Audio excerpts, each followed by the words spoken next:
دوستو، رگھوپتی سہائے فراق کا ایک شعر ہے جس کے بارے میں آج تک فیصلہ نہیں کر سکا کہ یہ مشہور زیادہ ہے یا خوبصورت زیادہ. شام بھی تھی دھواں دھواں، حسن بھی تھا اداس اداس، دل کو کئی کہانیاں یاد سی آ کے رہ گئی. یاد آ گئی نہیں، یاد سی آ کے رہ گئی. جیسے شام دھواں دھواں ہے ویسے ہی یاد بھی بالکل سامنے شارپ فوکس میں نہیں ہے، یاد سی آ کے رہ گئی. دل کو کئی کہانیاں یاد سی آ کے رہ گئی. بڑا خوبصورت ایٹماسفیئر ہے. ایک بار پھر سنیے اسے. شام بھی تھی دھواں دھواں، حسن بھی تھا اداس اداس، دل کو کئی کہانیاں یاد سی آ کے رہ گئی. یوں تو ہر شعر کسی کہانی کی یاد دلاتا ہے، اس لیے کہ وہ جذبات کی کسی کہانی کا ہی حصہ ہوتا ہے، حالات کے کسی قصے ہی کی بات کر رہا ہوتا ہے. لیکن کچھ شعر ایسے ہوتے ہیں جن کے پیچھے بڑی لمبی کہانی صاف دکھائی دیتی ہے کہ یہ شعر کسی کہانی کا پتہ دے رہے ہیں، صرف ایک جذبے کا نہیں، ایک واقعے کا نہیں، ایک فیلنگ کا نہیں، بلکہ ایک پوری داستان ان کے پیچھے. وہ شعر اپنی طرح کے ہی ہوتے ہیں. سستے داموں لے تو آتے لیکن دل تھا بھرایا، سستے داموں لے تو آتے لیکن دل تھا بھرایا، جانے کس کا نام خدا تھا پیتل کے گلدانوں پر. سستے داموں مل رہا تھا تو کسی کباڑی کی دکان پہ ہی ہوگا جہاں سیکنڈ ہینڈ سامان ملتا ہے، جہاں سستے داموں مل جاتا. یہ پیتل کے گلدان پرانے ہیں، سمجھ میں آتا ہے جو یہاں تک پہنچے. یہ سستے داموں مل رہے ہیں، ان کے اوپر کسی کا نام خدا ہے.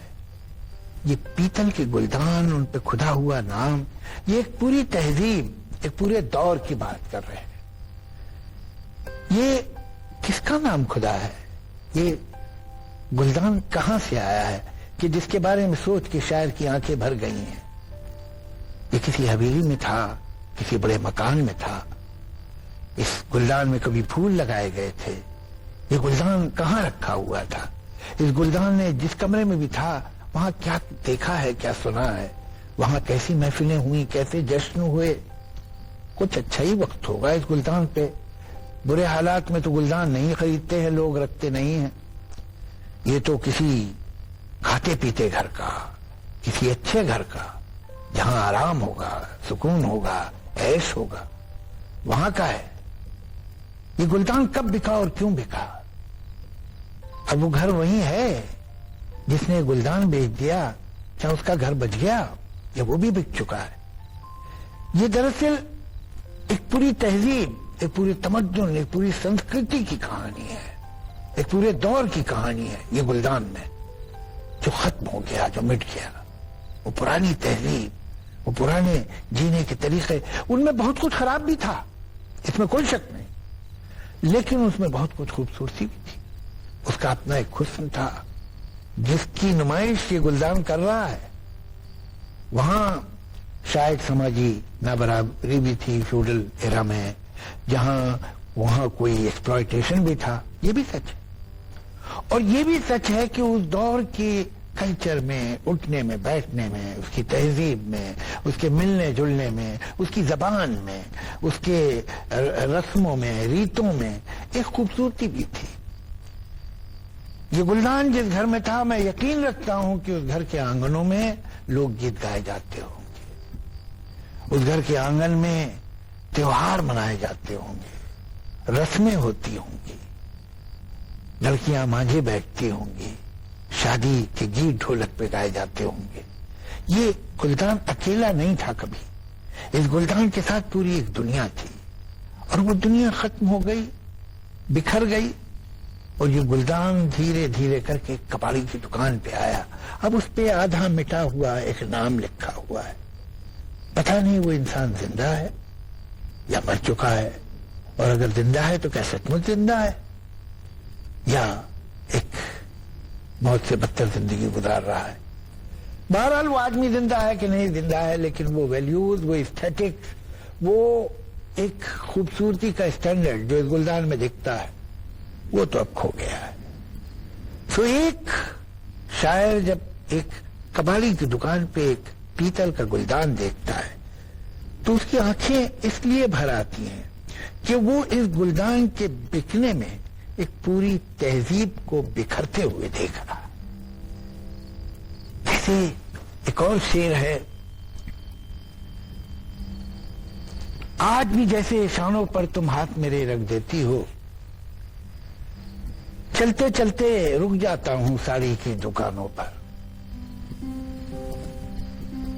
اب اس شعر سے معلوم ہوتا ہے کہ وہ اس کے ساتھ تھی، شاعر کے ساتھ تھی، اور شاید اس کی جیون ساتھی تھی، اس کی شریک حیات تھی، یا اتنے گہرے تو تھے رشتے کہ دونوں ایک ساتھ ساڑی کی دکان پہ جاتے تھے اور ساڑی خریدتے تھے اس کے لیے، اور وہ چوز کرتی تھی. اب مجھے دکھائی دے رہی ہے وہ عورت جو دکاندار ساڑیاں دکھا رہا ہے، اور وہ جو اس کا پتی ہے کہ دوست ہے کہ اس کا محبوب ہے، جو بھی ہے، پریمی ہے، وہ اس کے ساتھ ہے. اور یہ بڑے اپنائیت کے پل ہوتے ہیں کہ جس میں آپ کو تو اتنی تمیز نہیں ہوتی اگر if you are a man، لیکن پھر بھی آپ اپنی رائے کچھ دیتے ہیں، اور رائے کچھ ایسی ٹوٹی پھوٹی سی ہوتی ہے، کچھ بہت صحیح بھی نہیں ہوتی اکثر، اس لیے کہ آپ کو ان چیزوں کا ٹھیک اندازہ نہیں ہوتا. لیکن یہ پارٹیسپیشن جو ہے، یہ رشتہ جو ہے، یہ بہت خوبصورت ہے. اور یقین ہوتا ہے آپ کی جنم ساتھی کو آپ کے ساتھ جو سفر کر رہی ہے، چاہے آپ کے پھیرے اور نکاح ہوا ہے کہ نہیں ہوا ہے یا ہوا ہے، کہ آپ کو اس کی پرواہ ہے، آپ اس کی خوشی میں اپنی خوشی ڈھونڈ رہے ہیں. یہ ساڑی کی دکانوں سے رشتہ آج وہ نہیں ہے. چھوڑ گئی، مر گئی، چلی گئی کہیں، کیا ہوا، یہ رشتہ کیسے ٹوٹا، یہ زندگی کی وجہ سے ٹوٹا کہ موت کی وجہ سے، تو معلوم نہیں. لیکن یہ معلوم، شعر یہ بتا رہا ہے کہ آج وہ اس کے ساتھ نہیں ہے، شاعر کے ساتھ، اور یہ اکیلا جا رہا ہے. دشمنی تو نہیں ہوئی، تلخی تو نہیں ہوئی، ورنہ اسے اپنے شانوں پہ یعنی کندھے پہ ہاتھ رکھتا ہوا محسوس نہیں ہوتا. تو آج بھی جب وہ چل رہا ہے اور وہ ساڑی کی دکان دیکھتا ہے تو اسے ایسا لگتا ہے کہ اس کی محبوبہ نے، اس کی پتنی نے اس کے کندھے پہ ہاتھ رکھ دیا، چلو تھوڑی دیر دکان چلتے ہیں نا، دیکھ لیتے ہیں.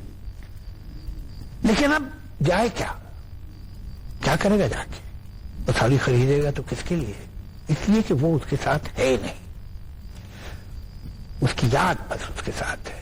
اب یہ جو شعر ہیں دو میں نے آپ کو جو سنائے، ان میں پوری ایک کہانی، الگ الگ کہانیاں آپ کو سنائی دیتی ہیں.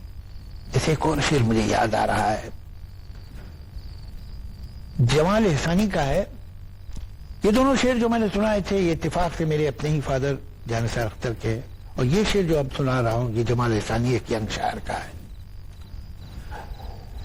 اسی مقام پر کل مجھ کو دیکھ کر تنہا بہت اداس ہوئے پھول بیچنے والے. یہ کون سا مقام ہے؟ اسی مقام پر، یعنی یقین ہے کہ جسے کہہ رہے ہیں اسے معلوم ہے وہ کون سا مقام ہے، کون سی جگہ ہے. تمہیں تو پتا ہے کہ جگہ کی بات کر رہا ہوں میں.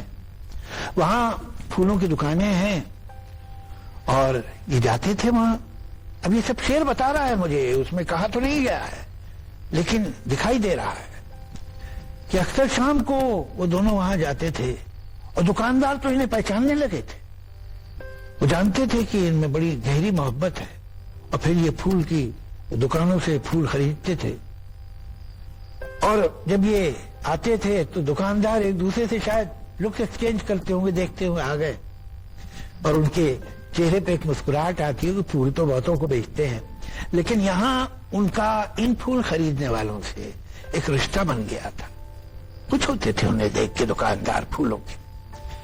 یہاں صرف دھندا نہیں تھا، یہاں صرف کاروبار نہیں تھا، بلکہ ایک رشتہ بن گیا تھا ان کا کہ یہ پھول لیتے ہیں تو اچھا لگتا ہے.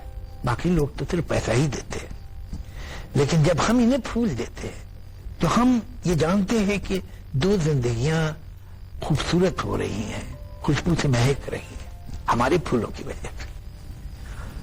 لیکن آج وہ اس کے ساتھ نہیں ہے اور وہ اکیلا آیا. اس نے بتایا نہیں کہ میں تنہا کیوں ہوں, اس نے کہا نہیں کہ وہ اکیلا کیوں ہو گیا ہے. لیکن وہ دکاندار جو دور سے ہی ان کی خوشی میں خوش تھے, جو دور سے ہی دیکھتے تھے اس محبت کو پروان چڑھتے اور انہیں اچھا لگتا تھا, اور شاید انہیں جب پھول دیتے تھے تو خوش اس لیے ہوتے تھے کہ انہیں ایسا لگتا تھا کہ اس محبت میں ان کا بھی کوئی حصہ ہے. آج اس محبت کو ٹوٹا ہوا دیکھا انہوں نے, اس رشتے کو, اس پیمان کو, اس وعدے کو. تو وہ جو ہے, جو اکیلا آیا ہے, جو تنہا ہے, وہ تو اداس ہوگا.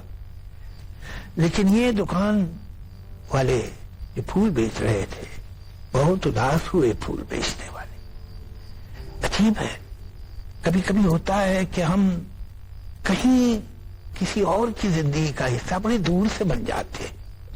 یہ پھول بیچنے والے اس محبت کی کہانی کا ایک عجیب سا خاموش حصہ تھے. یہ محبت تو ایک لڑکے اور لڑکی کے بیچ میں تھی, لیکن وہ جو انہیں پھول دیتے تھے وہ بھی اس داستان کا حصہ ہے. تو یہ دیکھیں, بہت ساری باتیں جو ان شعروں میں کہیں نہیں گئی ہیں وہ آپ کو سنائی دیتی ہیں, دکھائی دیتی ہیں. شعر کا لطف یہ ہے, شعر کا حسن یہ ہے کہ آپ اسے لے لیں اور پھر سوچیں کہ شعر کب بنا, کیسے بنا, کیوں لکھا گیا, کیوں کہا گیا, اس کے پیچھے کیا کہانی ہے. اور ضروری نہیں کہ آپ شاعر سے پوچھیں کہ کیا کہانی ہے, وہ کہانی آپ خود بنا سکتے ہیں. اور کچھ شعر ایسی کہانیاں بنانے کی آپ کو پوری اجازت بھی دیتے ہیں اور موقع بھی دیتے ہیں. یہ شعر جو میں نے آپ کو سنائے وہ کچھ ایسے ہی تھے. اب آپ ڈھونڈیں گے تو آپ کو ایسے اور بھی بہت شعر مل جائیں گے.